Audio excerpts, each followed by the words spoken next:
An 8-year-old vanished, and the only witness took his own life, Relisha Rudd. Before we dive in, kindly hit the subscribe button and let us know where you are watching from in the comment. It began like any other spring day in Washington, D.C. The streets bustled with the rhythm of morning commuters. Tourists snapped selfies near monuments. The hum of the Capitol moved without notice. But on March 1, 2014, inside the decaying walls of the D.C. General Homeless Shelter, an 8-year-old girl named Relisha Rudd quietly slipped into darkness. No alarms, no Amber Alert, just a child gone. Relisha lived in the shelter with her mother, Shamika Young, and 3 younger brothers. The shelter, once a hospital, had been repurposed as a temporary haven for the city's most vulnerable. Inside, families crammed into small rooms. Resources were limited. Security was spotty at best. The environment was harsh, no place for a child to grow up. And yet, for Relisha, it was home. By all accounts, Relisha was bright, happy, a smile that lit up rooms. Her teachers described her as soft-spoken but eager to learn. Despite the chaos of her living situation, she made friends easily. But one man's interest in her would turn that chaos into a nightmare. Khalil Malik Tatum was a 51-year-old janitor at the shelter. To some, he appeared kind, helpful. He handed out snacks, played games with kids. But to others, there was something unsettling about him. He hovered, watched, and he had access to every corner of the building. He was not a teacher. He was not a social worker. He was not family. So why was he spending so much time with Relisha Rudd? Witnesses said they saw Tatum take Relisha shopping. He brought her gifts. He even gave her money. Her mother, Shamika, allowed the visits. She said Tatum was a godfather figure, a man who wanted to help.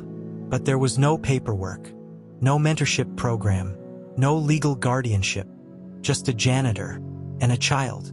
Relisha had been absent from Payne Elementary School for days. 8, then 10, then over 2 weeks. Each time the school contacted her mother, Shamika had an excuse. She claimed Relisha was sick, under the care of a Dr. Tatum. That name didn't raise red flags immediately, until someone finally checked. There was no licensed doctor named Khalil Tatum. There was no record of any doctor caring for Relisha Rudd. And suddenly, the pieces started to fall apart. The school called Child Protective Services. Police got involved, and the hunt for Relisha began. By this point, she hadn't been seen in public for 18 days. Investigators rushed to track down Khalil Tatum. They found his wife, Andrea, in a motel room in Prince George's County, Maryland. She had been shot in the head, execution style. The only suspect? Khalil Tatum. Now the search turned desperate, not just for Relisha, but for the man who might be the last person to see her alive. Police issued a warrant. The FBI got involved. The shelter was combed for clues. Surveillance footage was analyzed. One video showed Tatum walking through a hotel hallway. Relisha followed behind. That was the last confirmed sighting of her. And then, nothing. Weeks into the manhunt, police found Khalil Tatum. He was at Kenilworth Park and Aquatic Gardens, a remote marshland in northeast D.C. He had shot himself in the head. A suicide. Next to him, a shotgun. No sign of Relisha. Relisha's case shattered D.C.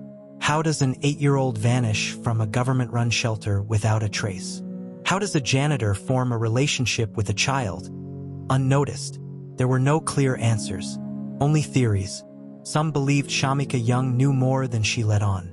Others pointed to systemic failures, overwhelmed social workers, understaffed shelters, and a school system that waited too long to act. The city had failed her. But worse, it failed to notice she was missing at all. Online sleuths dug deep. Some believed Relisha had been trafficked. Others speculated she had been killed and buried in Kenilworth Park. The park was searched extensively. Drones, cadaver dogs, hundreds of volunteers. Nothing. Not a sock, not a shoe, not a trace. In the months that followed, candlelight vigils were held. News stations ran updates. Her photo, a bright-eyed little girl with twists in her hair, became a symbol of the forgotten. The shelter eventually closed. Laws were passed to improve reporting systems, but for Relisha Rudd, justice never came. And for many, the most haunting detail remains this: the only person who might have known the truth took his secrets to the grave. At the heart of the Relisha Rudd case lies a name that sends chills down the spine of anyone familiar with the story: Khalil Malik Tatum. A name that shouldn't have meant anything. A name that should have been buried deep in paperwork, a minor figure in city operations. But instead, his name would dominate headlines, spark fear across Washington, D.C., and ultimately serve as the darkest twist in an already devastating mystery. Because this man, a janitor, a former felon, and a seemingly invisible presence, was the last known person to see 8-year-old Relisha Rudd alive. Tatum was 51 years old, soft-spoken, unassuming. He worked as a janitor at the D.C. General Shelter, a massive, run-down facility housing hundreds of the city's most vulnerable families, including Relisha's. To many of the shelter's residents, Tatum seemed friendly, helpful, kind. He gave children candy. He gave moms small gifts. He even offered help with laundry. He had a wife, Andrea, and a quiet demeanor that made him seem like a safe figure in a place filled with desperation. But behind that soft exterior was a long criminal record: burglary, larceny, and worse, he had spent years in and out of prison. He should never have been working at a shelter filled with children. And yet, no one flagged him. No one saw what was coming. Relisha's mother, Shamika Young, had struggled for years. Homelessness, unemployment, a revolving door of partners. The shelter was just one more stop in a string of unstable situations. And when Khalil Tatum began to show an interest in her daughter, offering small things, giving her a tablet, talking to her kindly, she didn't raise the alarm. In fact, she let it happen. Tatum started taking Relisha out of the shelter, sometimes for a day, sometimes overnight. He claimed to be her godfather. He brought her to hotels. He bought her clothes. He told Shamika he was helping them, that he had connections, that he was going to set up a better life for the little girl. Shamika believed him, but he wasn't building a better life. He was preparing for something no one could have imagined.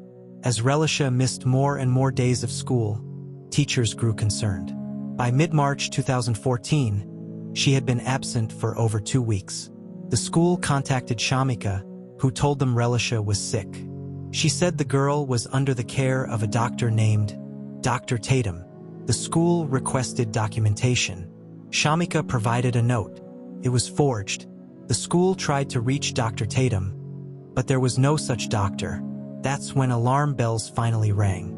DC police were contacted, and suddenly, a cascade of horror began to unfold. Khalil Tatum wasn't a doctor. He wasn't a family friend. He was a shelter janitor with a dark past. And now he had been alone with Relisha for weeks, and no one had seen her. March 1st, 2014. Security cameras at a Holiday Inn in Northeast DC show a grainy figure, Khalil Tatum, checking in with a young girl. Her face is partially visible. Her hair is tied back. She's carrying a bag. That girl, authorities believe, is Relisha Rudd. It's the last confirmed image of her alive. Over the next few weeks, Tatum would check into multiple hotels using different names. Sometimes alone, sometimes with a woman, but never again with Relisha. Then, on March 19th, a new horror. Police discovered the body of Andrea Tatum, Khalil's wife.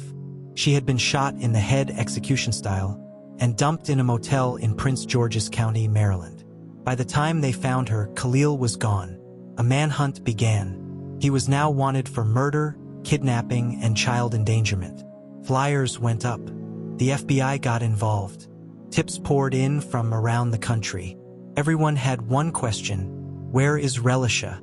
Based on cell phone pings and witness sightings, authorities began focusing on Kenilworth Park and Aquatic Gardens, a sprawling, wooded area near the Anacostia River. Cadaver dogs swept the area. Volunteers combed through trash and leaves.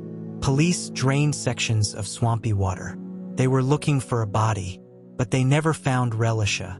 Instead, on March 31st, 2014, they found something else. Khalil Tatum, dead. lying beneath a shed in the park, a gun beside him. He had shot himself in the head. A suicide. No note, no explanation, and no sign of Relisha.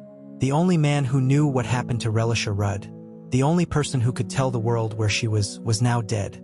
Authorities scoured the area, dug up sections of soil, brought in boats and helicopters, but there was no trace. She had vanished, like smoke. Had he killed her, given her away, sold her into trafficking? Was she still alive somewhere? Every theory had equal weight and zero proof.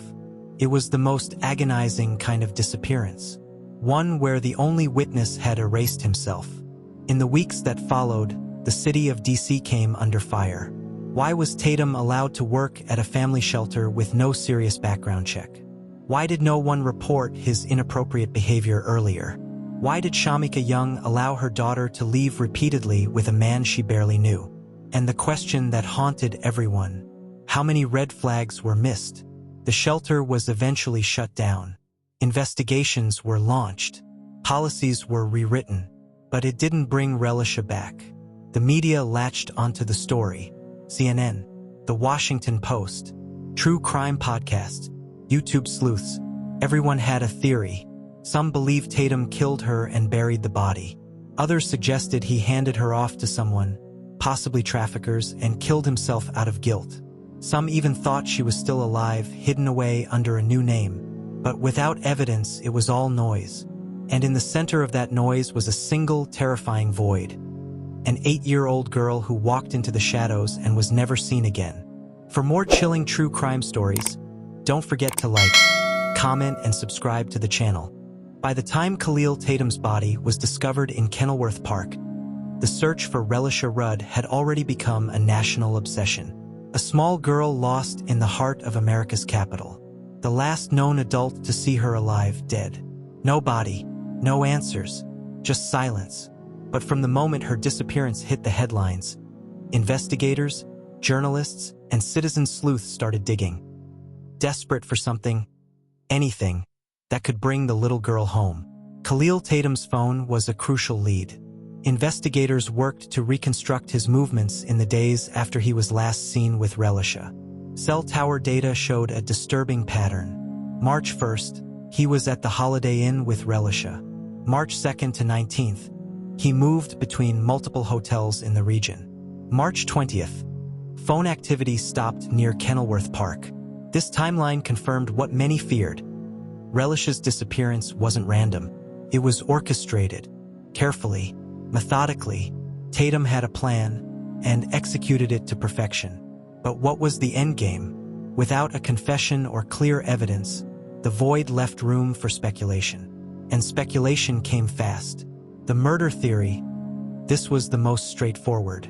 Tatum killed Relisha shortly after the hotel footage. Perhaps even before Andrea Tatum's murder. Some believed he buried her body in Kenilworth Park before turning the gun on himself. But despite exhaustive searches, no remains were found. The trafficking theory. Others pointed to the eerie possibility that Tatum handed her off to human traffickers. Washington, D.C. is a major hub. Airports, train stations, highways. If he was working with a network or even just one contact, Relisha could have been moved across state lines within hours. The escape theory. A smaller group, including some YouTube sleuths, clung to the idea that Relisha was still alive. That maybe Tatum faked a murder-suicide to throw off police. That he had a larger plan, and Relisha was part of a vanishing act. There was no proof, but there wasn't disproof either. As months passed and tips dried up, the Rudd family turned to unconventional help. They consulted psychics. One claimed Relisha was still alive, in a rural house guarded by a woman. Another said she was near water. Police followed up on dozens of leads. They chased tips from as far away as Ohio and Georgia. But each lead ended the same way, with nothing. The trail was cold, but the story wasn't. News outlets couldn't get enough of the Relisha Rudd case.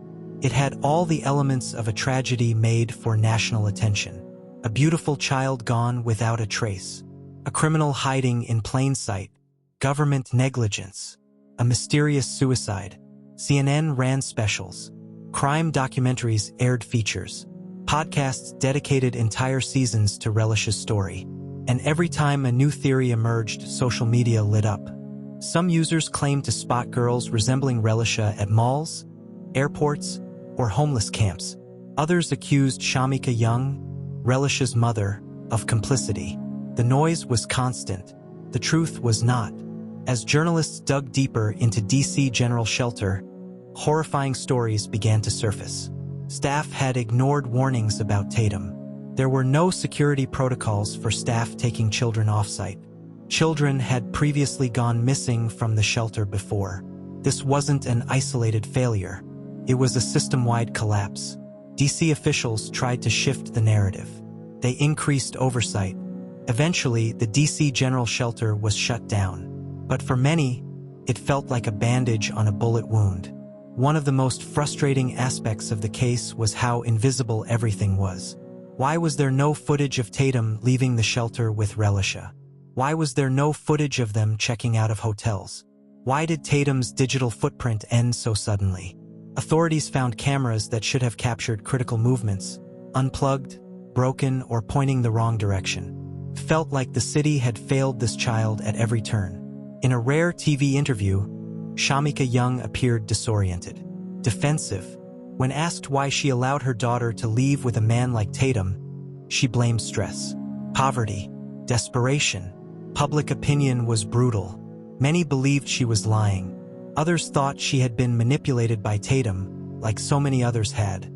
Some family members claimed Shamika knew more than she let on. Others defended her, saying she was a product of the system just like her daughter.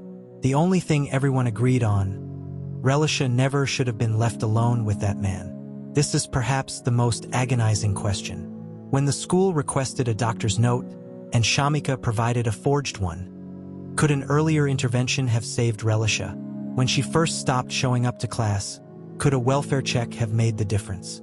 Each misstep felt like a door closing, a timeline that might have ended differently if someone had just acted sooner. The city would later admit to delays, miscommunication, oversight failures, but admissions don't bring children home. Years passed. Kenilworth Park became a somber symbol. People left teddy bears and flowers. Her face became one of the most recognized missing children in the country. Even today, posters of Relisha Rudd hang in metro stations, school lobbies, and social services offices. But with every passing year, hope dims. And yet, no one stops looking. Relisha didn't fall through a single crack.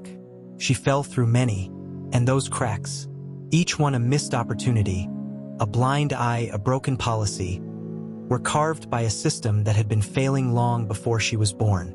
DC General Hospital once stood as a place of healing. But by 2014, it had been converted into the city's largest homeless shelter. The halls were no longer filled with nurses and patients. Instead, they echoed with the footsteps of hundreds of displaced families, children trying to do homework on stained mattresses, and predators who knew no one was really watching. More than 250 families lived at DC General at the time. That's over 600 children in a building with no functioning security cameras, few social workers, and even fewer staff who genuinely cared. Families lived stacked in tiny rooms with paper-thin walls. People came and went. There were curfews, but barely enforced. Visitors often weren't checked. It was a perfect storm, and Relisha was caught in it. One of the most damning revelations after Relisha's disappearance was that no one actually knew how many times she had left the shelter with Khalil Tatum. He wasn't a teacher. He wasn't a social worker. He wasn't even a relative. He was a janitor who, for months, had unfettered access to children, without any official documentation, clearance, or oversight. Tatum took Relisha to hotel rooms. He bought her toys, gave her money, and no one in the shelter, not one employee, filed a report. Why? Because there were no rules requiring them to. Khalil Tatum had a criminal record, decades long. He had been in and out of the system for theft, assault, and weapons charges. But when he was hired at DC General, no one dug too deeply. He got the job, kept his head down, and used the role to position himself as a helpful figure. By all accounts, the kids liked him. He handed out snacks. He smiled. He made them laugh. But behind that smile was a predator waiting to strike. Relisha began missing school in February 2014. Her absences piled up, first 2 days, then 5, then 10. The school reached out to Shamika Young, Relisha's mother. Shamika said her daughter was sick and under the care of a Dr. Tatum. Red flags, sirens. But instead of escalating the matter to child welfare, school staff accepted the excuse. Even when the doctor's note arrived, signed in scrawled ink with no medical letterhead, no one questioned its validity. It was only when a school counselor pushed harder that the house of cards collapsed. And by then, Relisha was gone. Relisha Rudd was already known to Child and Family Services, CFSA. Her family had previous cases. Concerns had been documented. Unstable living conditions, missed medical appointments, and inconsistent parenting. Yet, despite these red flags, no one had flagged Relisha as at risk.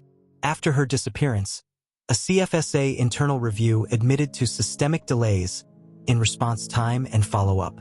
There were staff shortages, backlogs, a disconnect between schools, shelters, and social services. In other words, the left hand didn't know what the right was doing. Within the shelter, a culture of fear thrived.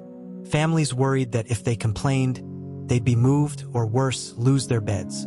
So they said nothing. Some later admitted to seeing Tatum alone with Relisha. Some said they even warned staff, but those warnings disappeared like whispers into the void. The system didn't want noise. It wanted numbers, metrics, reports that looked good on paper.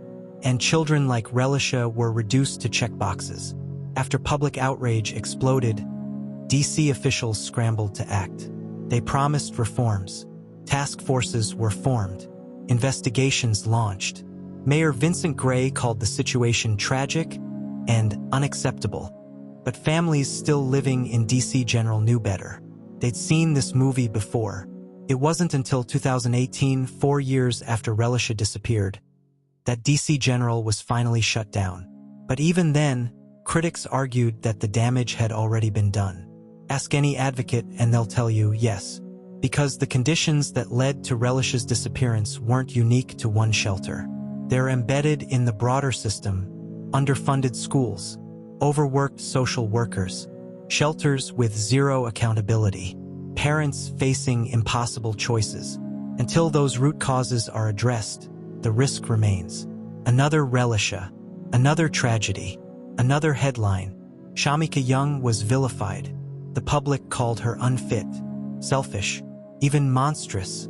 But others saw a woman trapped in generational poverty. A woman who, perhaps, had never been taught how to protect her children because no one had ever protected her. Still, the question lingers. Only Shamika knows, and maybe even she doesn't have the answer. The cameras in the lobby didn't work. The locks on the hotel room doors were standard issue. The guests who checked in and out that week barely remembered anything unusual. And the man who likely held the answers, the only one who could speak to what happened in those missing hours, was now dead. And so the trail into the dark just ends. But here we gather the fragments. Every witness report, every chilling possibility, every detail that suggests what may have become of Relisha Rudd in her final known hours. Because until there are answers, the world is still asking. March 1st, 2014. A Holiday Inn Express in Northeast Washington, D.C. was the last place confirmed to have seen Khalil Tatum and Relisha Rudd together. Surveillance footage shows them entering the hotel. Tatum is carrying bags. Relisha, wearing a hoodie, walks beside him. It's the last time she is ever seen. What happened next is a black hole. There are no confirmed sightings, no exit footage, no hotel guest who recalls hearing cries through the walls. Tatum paid in cash, stayed several nights, and then checked out, alone. On March 2nd, just 1 day after the hotel sighting, Tatum is seen on surveillance again. This time, he's at a nearby store buying a shovel, large black trash bags, and lime, the kind used to mask the smell of decomposition. Let that sink in. He paid in cash, walked out calmly, and returned to his car. No one questioned it. No one intervened. Days later, that same shovel would be found in a nearby wooded area. Discarded, mud-covered, and wiped down.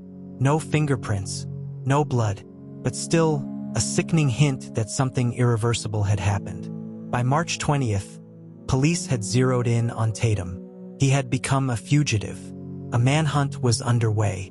That's when authorities found him. Inside a small motel room in Oxon Hill, Maryland, Khalil Tatum was dead. He had shot himself with a handgun. Next to him was the lifeless body of his wife, Andrea Tatum, who had been executed with a bullet to the head. But Relisha was nowhere in sight. No note, no confession, no trail, no goodbye. The man who may have known her fate, dead. The only other adult he trusted, dead. The silence grew heavier. Investigators believe Tatum's actions were not spontaneous. The shovel purchase, the lime, the relocation between hotels and motels, the disposal of Andrea's body before turning the gun on himself. It all suggests premeditation, control, intent, and the haunting possibility that Relisha's fate was sealed long before anyone started looking. But why?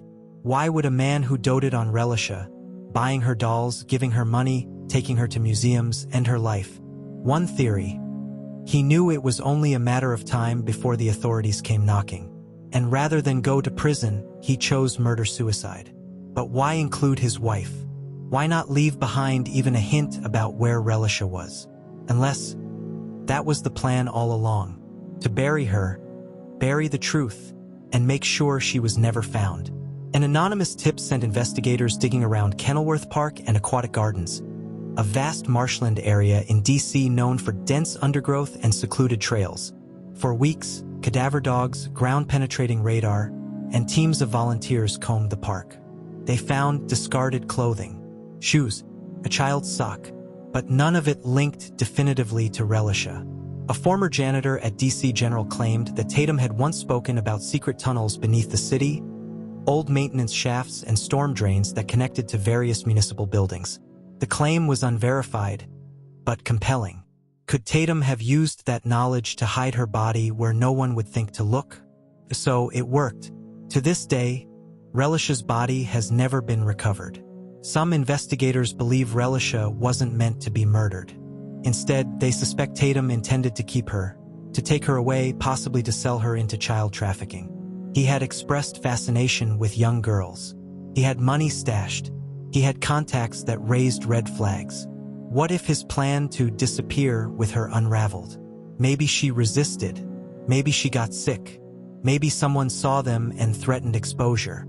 In that scenario, Tatum may have panicked, decided it was safer to silence her than risk going to jail. There's no concrete proof, only disturbing patterns, and a silence that grows more suffocating by the year. In 2022, an FBI analyst reviewing cold case files reaffirmed their position. They believe Relisha Rudd is dead. Based on the timeline, the actions of Tatum, and the total lack of credible sightings, the working theory is that she died sometime between March 1st and March 5th, 2014. They still offer a $25,000 reward for information. But the case remains cold. And to this day, her body has not been found. No crime scene has been confirmed. No one has been charged with her death. Because technically, there's no body, which makes it harder to close the case. Harder to call it murder. Harder for her family to find peace. As investigators closed in on Tatum's last movements, public attention turned harshly toward Shamika Young, Relisha's mother. Why did she let her child go with a janitor? Why didn't she report her missing sooner? Why lie to the school? Interviews with Shamika reveal a complex picture.